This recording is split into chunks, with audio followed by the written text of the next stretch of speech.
James stared at the spare bedroom door, keys dangling from his fingers. He took a deep breath and tried to seem relaxed as he heard the elevator ding down the hallway. This was going to be awkward. His father had called last week with the small favor. His new wife Lisa needed a place to stay for a month while he was away on business. Their house was being renovated, and the construction noise would make working from home impossible for her. James had agreed before really thinking it through. "James, there you are." Lisa walked toward him, pulling a small suitcase. She looked different than at the wedding 3 months ago, more casual in jeans and a simple blouse, her brown hair tied back in a loose ponytail. "Hi, Lisa." He unlocked the door to his apartment. "Let me help with that." "I can manage, it's not much." Her smile seemed genuine but nervous.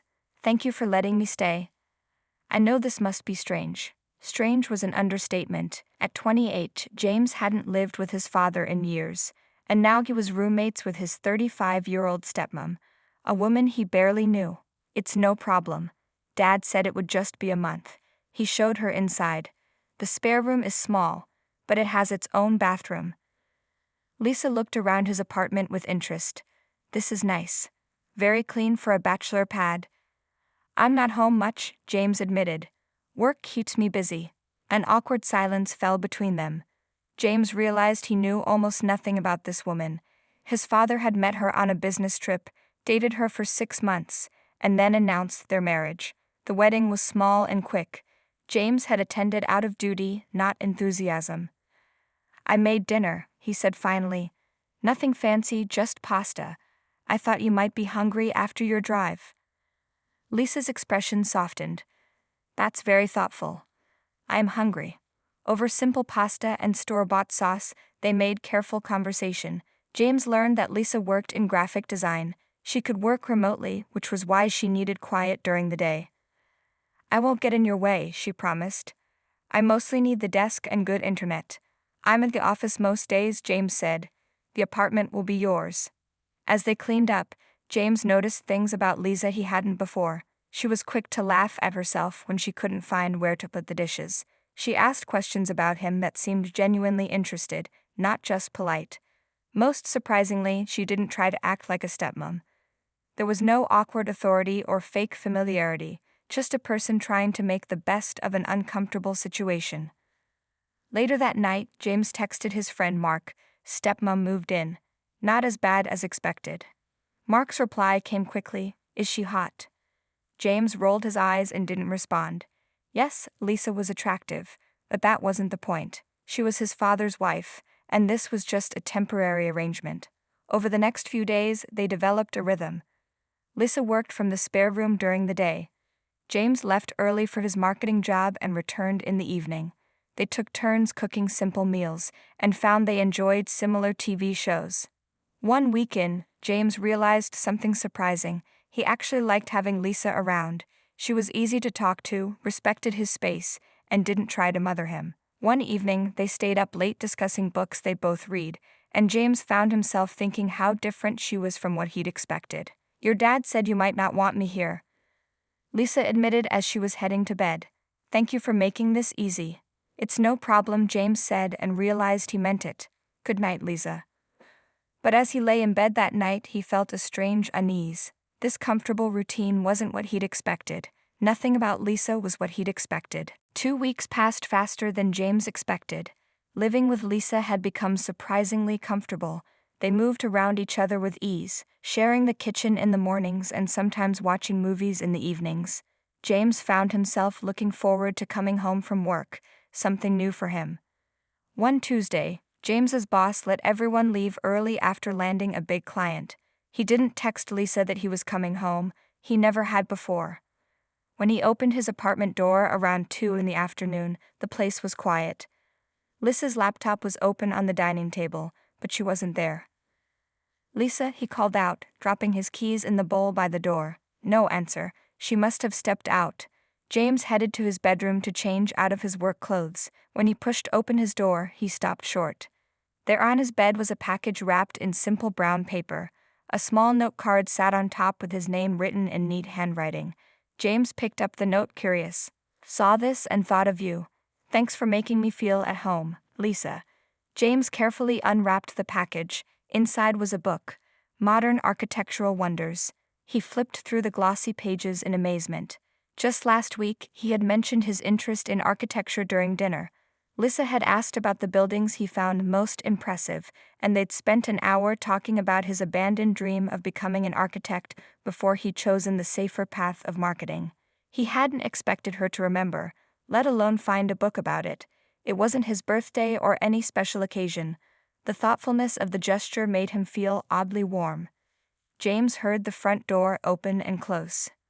"James, you're home early," Lisa called out. He walked to the living room, book in hand. "Yeah, we closed a deal." The boss was feeling generous.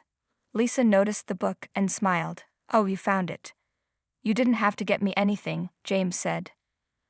Lisa shrugged, putting grocery bags on the counter. "It wasn't expensive. The bookstore near my coffee shop was having a sale. When I saw it, I remembered our conversation." "Thank you, really." James felt strangely moved. "No one has given me a gift just because in a long time." Lisa paused while unpacking the groceries. "Well, that's a shame. Sometimes the best gifts have no reason at all." That evening they made dinner together. The conversation flowed more easily than ever before. James found himself talking about things he rarely shared, his real dreams, his disappointments with his current job, even his complicated relationship with his father. "Dad always wanted me to be practical," James explained as they sat on the couch after dinner, the clock showing past midnight. "Architecture was too risky," he said. Lisa nodded. "Your father is very focused on security." "Is that why you married him?" James asked, then immediately regretted it. "Sorry, that was too personal." "No, it's a fair question." Lisa tucked her legs under her on the couch. "Your father is stable and kind in his way. After my divorce 3 years ago, that seemed important." "You were married before?" "For 5 years. To someone exciting but unreliable." She gave a small smile. "Your father and I have a good understanding." The way she said it made James curious. It didn't sound like love. "Are you happy?" he asked softly. Lisa looked at him for a long moment. "I'm content." That's meant nothing. Something in her eyes made James's heart beat faster. He suddenly realized how close they were sitting, how late it was, how intimate their conversation had become. An unexpected tension filled the space between them. Lisa seemed to feel it too. She stood up quickly. "It's late. I should get some sleep." "Lisa," James said, not sure what he wanted to tell her. "Thank you for liking the book," she said and disappeared into the spare room. James sat alone, holding the book she'd given him, feeling something shift between them that he couldn't name but couldn't ignore. The next few days felt different. Lisa and James were polite as always, but something had changed after their late-night talk. They were careful around each other, as if afraid to get too close. James found himself thinking about Lisa at work, wondering what she really thought of his father, of him. On Friday, James had to work late. He texted Lisa not to wait up for dinner. It was almost 9 when he finally got home, tired and hungry. He expected the apartment to be dark, but a soft light was coming from his bedroom. "Lisa," he called, confused. "In here," she answered from his room. James walked to his bedroom doorway and stopped in surprise. Lisa was hanging a framed picture on his wall, a black and white photograph of the Brooklyn Bridge. She turned when she heard him. "I hope you don't mind," she said quickly. "I noticed your walls were bare and I thought." James looked around his room in amazement. Small changes were everywhere. A dark blue throw blanket at the foot of his bed. A small lamp on his nightstand. A plant in the corner. The architecture book she'd given him was displayed on a new small bookshelf. "What is all this?" he asked. Lisa suddenly looked uncertain. "I may have overstepped. I just thought your room should feel more like home. You've lived here 3 years, but it still looks temporary." She gestured to the walls. "The photos are of buildings you mentioned you liked. I found them online and had them printed." James walked closer to look at another frame, a perfect shot of the Guggenheim Museum. Next to it was a picture of the Chicago skyline. "You remembered all these?" he asked softly. "Of course." She looked down. "I wanted to thank you for making me feel welcome here. I know this wasn't what you signed up for." James moved around the room, touching the new additions. No one had ever done something so personal for him before. There was even a handmade quilt across the chair in the corner. My grandmother made that, Lisa said, following his gaze. I thought it might look nice here, but I can take it back if you don't. No, James said quickly. I like it. I like all of it. He turned to her. Thank you. No one has ever done anything like this for me. Lisa smiled with relief. She moved to the bookshelf to straighten the architecture book. James stepped forward to help, and their hands brushed against each other. Both froze at the contact. James looked down at Lisa, suddenly aware of how close they were standing. Her eyes met his, wide and uncertain. Neither moved away. He could smell her perfume, something light and floral. His heart was racing. James, she whispered, her voice barely audible. His phone rang loudly, breaking the moment. Lisa stepped back quickly, almost knocking over the small shelf. James pulled out his phone. It was his father. I should get this, he said, though he didn't want to. Lisa nodded. Of course. I'll give you privacy. She slipped past him out of the room, careful not to touch him again. Hey Dad, James answered, watching Lisa disappear down the hallway. James, just checking in on you and Lisa. Everything going okay? James looked around at the room Lisa had created for him, feeling the ghost of her touch still on his hand. Yeah, Dad, everything's fine. But it wasn't fine. Nothing was fine. As James listened to his father talk about his business trip, all he could think about was the look in Lisa's eyes when their hands touched. It was the same thing he was feeling, a connection that shouldn't exist but somehow did. After hanging up, James sat on his bed and stared at the framed pictures of beautiful buildings. The room no longer felt like just a place to sleep. It felt like a home, and the woman who had created it for him was someone he couldn't have. 3 more days passed. James and Lisa moved around each other carefully, both pretending that moment in his room never happened. They kept conversations light, made sure they were never alone for too long. But James caught her looking at him sometimes when she thought he wouldn't notice, and he knew he did the same. On Saturday evening, dark clouds gathered outside. The weather report warned of a big storm coming. James cooked dinner while Lisa worked on her laptop. Their small talk felt forced, unnatural compared to how easily they had spoken before. Dinner's ready, James called. They ate quietly, the tension between them almost visible. Outside, rain began to fall, hitting the windows in heavy drops. Lightning flashed, followed by a deep rumble of thunder. Sounds like a big one, Lisa said, looking toward the window. James nodded. They said it might knock out power in some areas. As if his words had made it happen, the lights flickered once, twice, and then went out completely. The apartment fell into darkness except for the glow of Lisa's laptop screen. Perfect timing, she said with a nervous laugh. I have some candles somewhere. James used his phone's flashlight to search through kitchen drawers. He found 3 candles and lit them, placing them around the living room. The soft light cast long shadows on the walls. Should we save your laptop battery? James suggested. Lisa nodded and closed it. Now only the candles illuminated the space between them. The rain grew heavier, drumming against the windows. In the candlelight, Lisa's face looked softer, her eyes reflecting the small flames. I should probably turn in early, she said, standing up. Yeah, me too. James began clearing the dishes, working by candlelight. Lisa took a candle and headed toward the bedrooms. A few moments later, James heard her call out. James? Could you bring another candle? I can't see anything. He picked up a candle and walked down the hall. He found Lisa in his room, not the guest room. Sorry, she said quickly. I got turned around in the dark. All the doors look the same when you can't see. It's okay. James handed her the second candle. Neither moved to leave. The storm raged outside, rain lashing against the windows. Lightning flashed, briefly illuminating the room and the pictures Lisa had hung on his walls. I'm glad you like what I did with your room, she said softly. I love it, James replied. No one's ever paid that much attention to what I like before. Another flash of lightning, another roll of thunder. The wind howled outside. Do you think the power will come back soon? Lisa asked, clearly trying to make normal conversation. Probably not until morning, James said. These old buildings have bad wiring. They stood in the candlelight, searching for things to say that weren't what they really wanted to say. Finally, Lisa sat on the edge of his bed. Can I ask you something, James? He sat beside her, careful to leave space between them. Of course. Are you happy with your life, I mean? The question surprised him. I don't know. I never really thought about it. I have a good job, this place, he paused. But something's always felt missing. What about you? Are you happy with my father?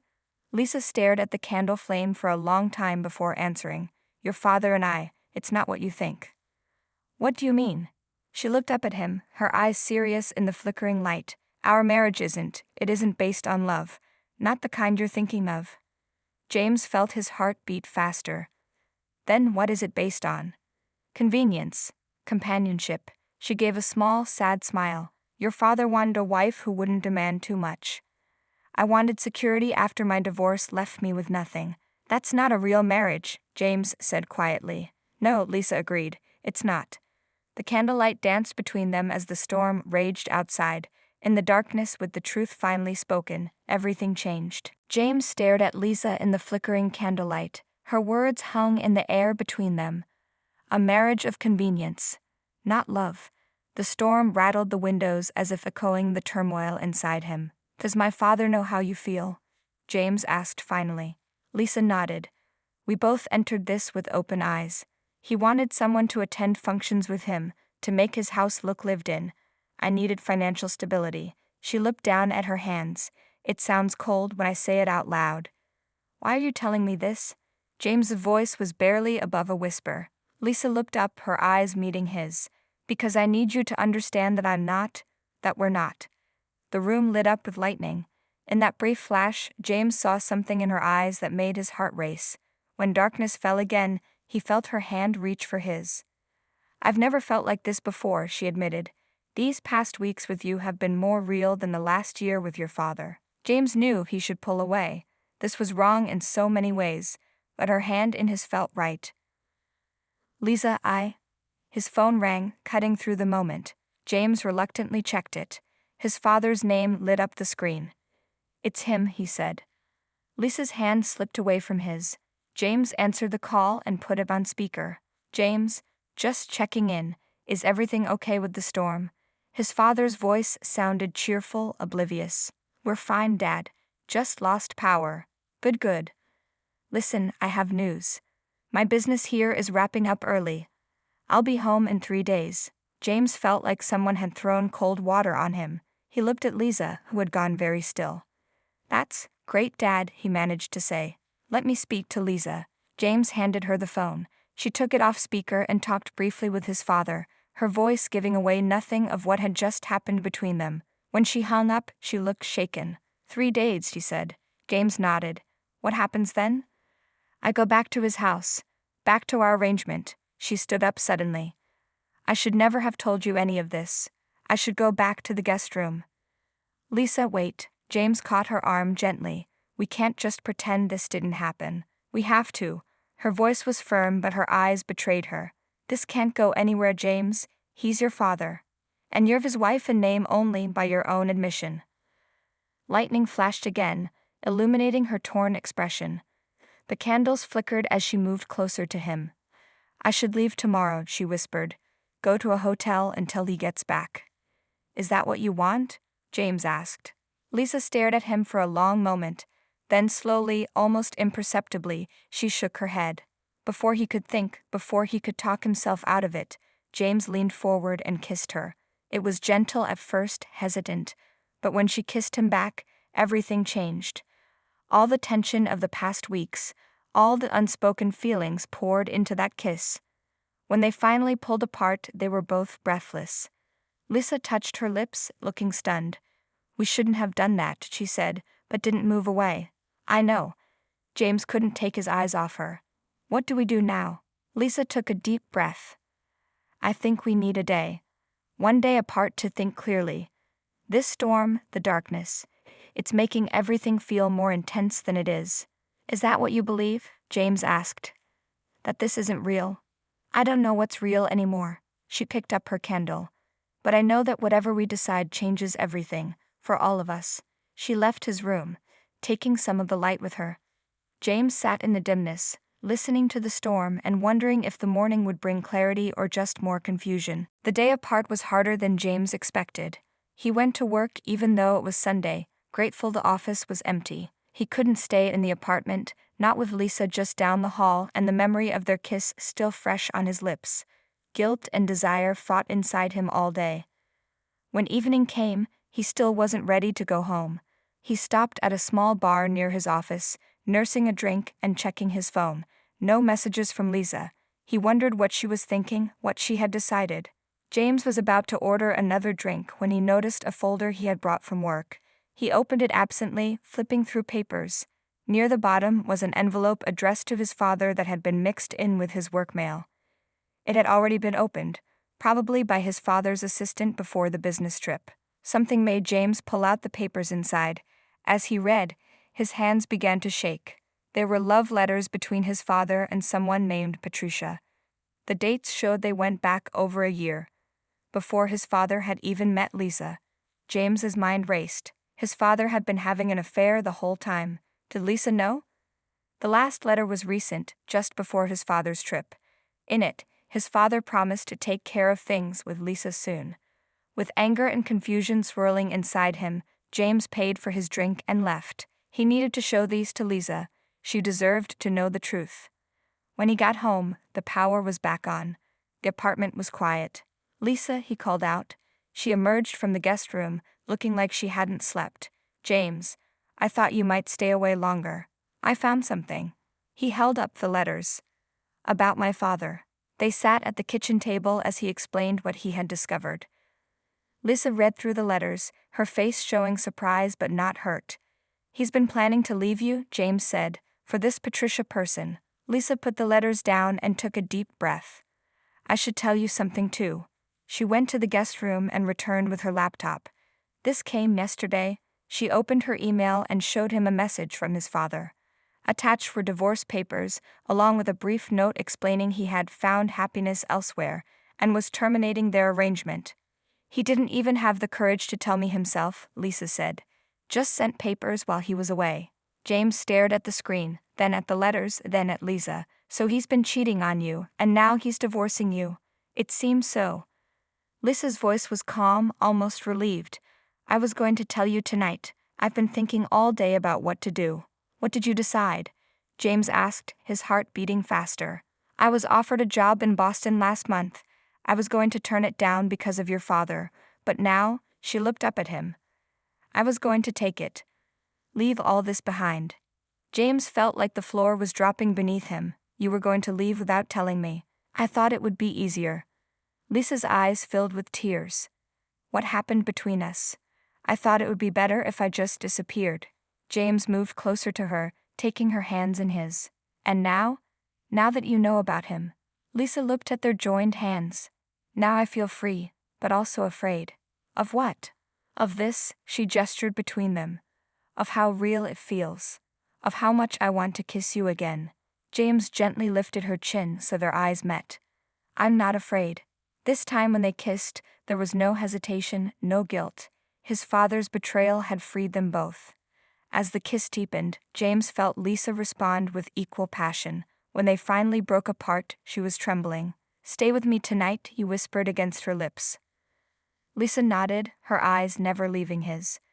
"I've been waiting for you all day." 6 months later, James stood in Boston Common, watching the fall leaves scatter across the paths. The air was crisp, and the trees showed off their brilliant red and orange colors. He checked his watch and looked around, searching for Lisa in the crowd of Saturday afternoon visitors. A lot had changed since that night they spent together. The next morning, they had talked for hours about what would happen next. Lisa had accepted the job in Boston, knowing she needed space from the situation with his father. James had been sad but understood. They had agreed to keep in touch, to see where things might lead without the shadow of his father between them. 2 days later, his father had returned early, walking into James' apartment unannounced. He had found them having breakfast together, looking comfortable and happy. It didn't take him long to realize something had changed. The confrontation was painful but necessary. James had shown his father the letters he'd found. His father's face had gone from angry to embarrassed to defensive.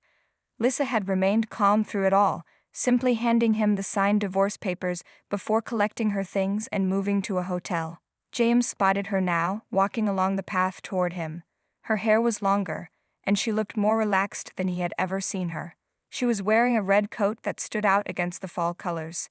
When she saw him, her smile lit up her whole face. "How long have you been waiting?" she asked, reaching up to kiss him. "Just a few minutes," James replied, taking her hand. "How was work?" "Good. Busy. The design firm is growing faster than anyone expected." She squeezed his hand. "How was your flight?" "On time for once." James had been visiting Boston every few weeks since Lisa moved. The distance had been hard, but in some ways it had been good for them. It gave them time to be sure about what they wanted. They walked through the park, catching up on the small details of their lives that texts and phone calls hadn't covered. Lisa told him about her new apartment, about the friends she was making. James shared news about his recent promotion. "I have something to tell you," he said as they sat on a bench overlooking the pond. "I've been offered a job here in Boston." Lisa turned to him, surprise on her face. "What? When?" "Last week. It's with an architectural firm. Not as an architect, but in their marketing department." He smiled. "It's like a halfway step to what I always wanted." "James, that's amazing." Her eyes searched his. "But what about your life in New York? Your friends, your apartment?" "I can make new friends, and the apartment," he shrugged. "It never felt like home until you decorated my room. And then after you left, it felt empty again." Lisa was quiet for a moment. "Are you doing this for me?" "Partly," James admitted, "but also for myself. I've been stuck in the same place for years. Meeting you, everything that happened, it made me realize I needed to change." "When would you start?" "Next month, if I accept." He looked at her carefully. "But I wanted to talk to you first. This doesn't have to change things between us if you're not ready." Lisa laughed softly. "You're moving to my city and think it won't change things. I can give you space if you need it." Instead of answering, Lisa pulled him closer and kissed him deeply. When they broke apart, she was smiling. "I don't need space," she said. "I need you." James felt a weight lift from his shoulders. "So you're okay with this?" "More than okay." She rested her head on his shoulder as they looked out at the pond. "Who would have thought your father asking me to stay with you would lead to this?" "Best favor I ever did for him," James said, making her laugh. As the afternoon light turned golden around them, James knew that the unexpected surprise that had walked into his room 6 months ago had changed his life forever, and he couldn't wait to see what would happen next.